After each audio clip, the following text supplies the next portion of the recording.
Hi, this is Kathy from Gadget Stop 321, and in today's video, I'm going to be taking a look at 3 Oysters Purple Gray. I'll do a writing sample on 52 GSM Tomoe River paper using a variety of pens and nib sizes. I'll look at some writing samples that I did earlier on paper of varying fountain pen friendliness. I'll compare 3 Oysters Purple Gray to other grayish purple inks from my collection. And finally, I'll take a look at the water resistance test and chromatography. 3 Oysters Purple Gray was a pleasure to write with using the glass dip nib. It came off the nib nice and uniformly. The swatch I made with tweezers was crisp on some papers. On this one, it had a little trouble holding on to the paper, but on some of the papers, it was amazingly uniform. Now you can see a little bit of shading here on this swatch. The little drip at the end of the swatch doesn't have any sheen, but there is a halo of darker ink. I'm going to begin my writing samples with a Pilot Kuno. It has an extra fine stainless steel nib.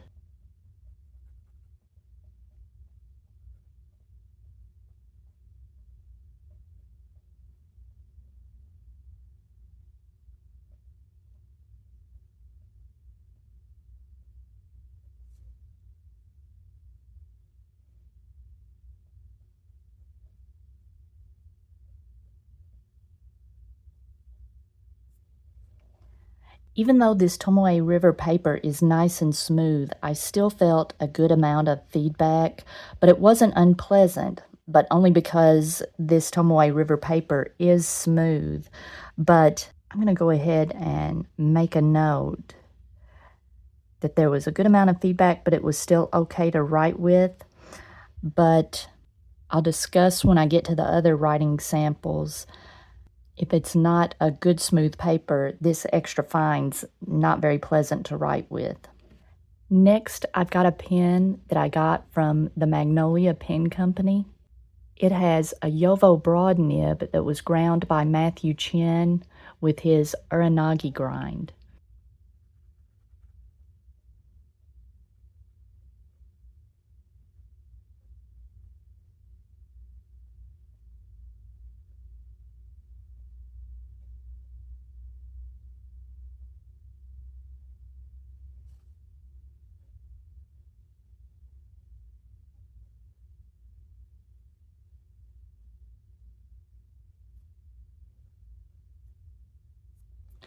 I am really surprised here. The wetnesses are comparable. The reason I wanted to do both the writing samples with both the extra fine and this Uranagi, I knew they were close in line with, and I wanted to see if doing a writing sample with the Pilot Kuno would give me a good indication of how an ink would feel writing in this Uranagi grind. Now, on this smooth paper, this Uranagi felt really nice. I'm surprised it felt nicer than the Kuno because this Uranagi has, it's hard to see because the line is so small, but has like a stubbiness to it. And I thought that stubbiness would cause it to maybe dig into the paper, especially with this dryish feeling kind of ink. But it actually felt nicer than the Kuno, which has more of a rounded tipping. That kind of surprised me. Now, with this Uranagi grind, to get the most out of it, you do have to write pretty small. This is designed for people with a small handwriting. Now, on this smooth paper, it was nice, but again, on some of the other writing samples, it wasn't as pleasant. Next, I'll be writing with a Pilot Custom 74. It has a 14 karat fine nib.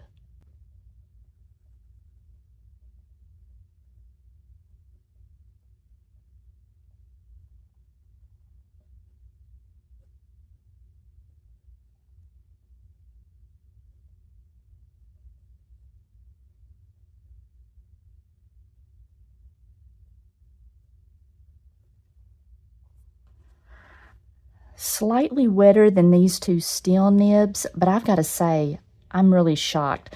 The Pilot 14 karat fine nib, I feel safe to say that it has been my favorite fountain pen nib. It has always worked really well with a wide variety of inks, and I thought I threw this one into the mix after writing with the Kuno.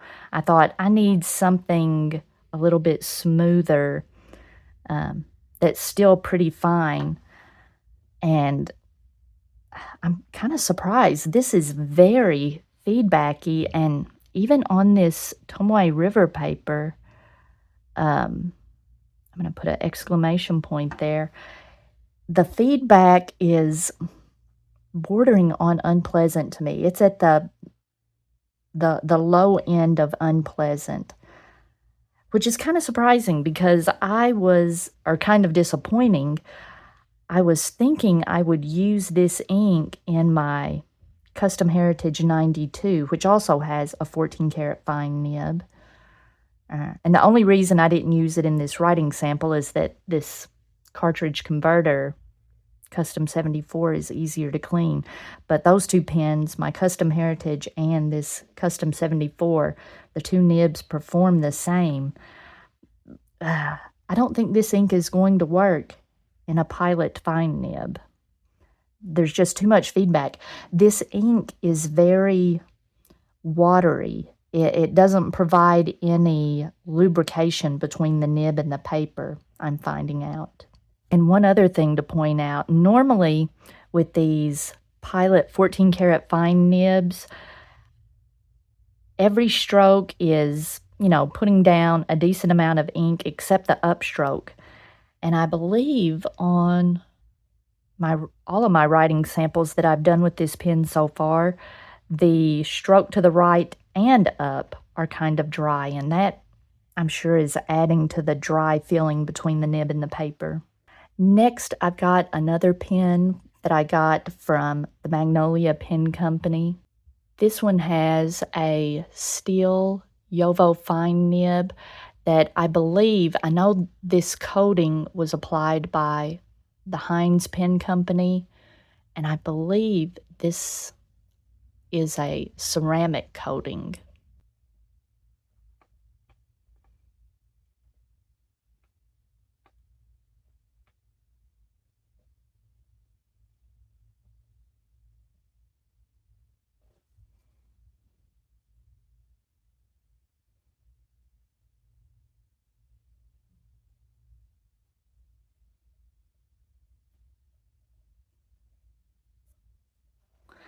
All right, there is feedback on this nib, but it kind of reminds me of the feedback of a Sailor or a Platinum medium nib. The way this nib performs reminds me a lot of those two, and there is feedback, but it is very pleasant. Just enough feedback. It's more than buttery smooth. I guess I would describe it as a pleasant chalky feeling. And that's why, and you can see why going from an extra fine to a Yovo fine, or a Japanese extra fine to a Yovo fine, I wanted something in between. But I have a feeling that this line width is possibly the lowest you would want to go and still be able to write on a variety of paper types pleasantly. Next, I'll be writing with my Lamy logo. It has a stainless steel medium nib.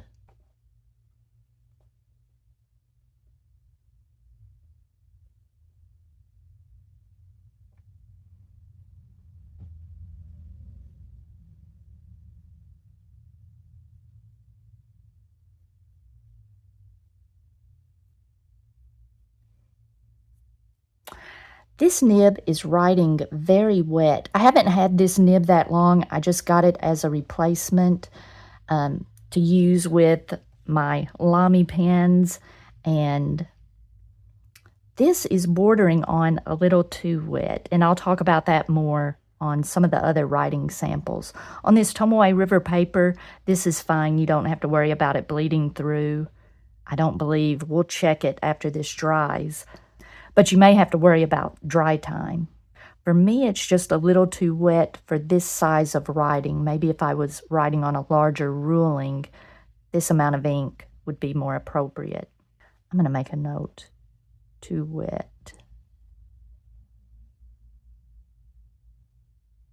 Next, I'll be writing with my Kaweco Lilliput. It has a stainless steel double broad nib.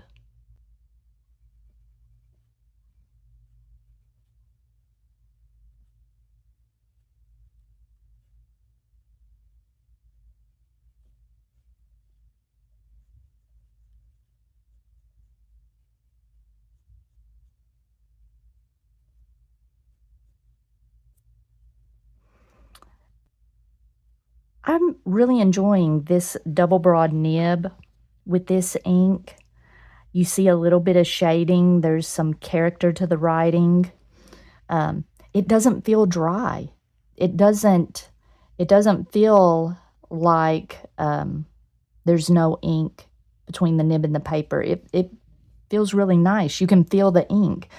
And where the Pilot felt too dry and the logo, the Lamy logo, felt too wet, this is a nice balance. Now, I've got my double broad nib in here where I normally have a Kaweco broad. There's not really a noticeable difference between my two broad and double broad nibs. This one was nice. I need to make a note of that. Finally, I'll be writing with my Pen BBS pen. I've replaced the nib that it came with a Jowo 1.5 stub nib.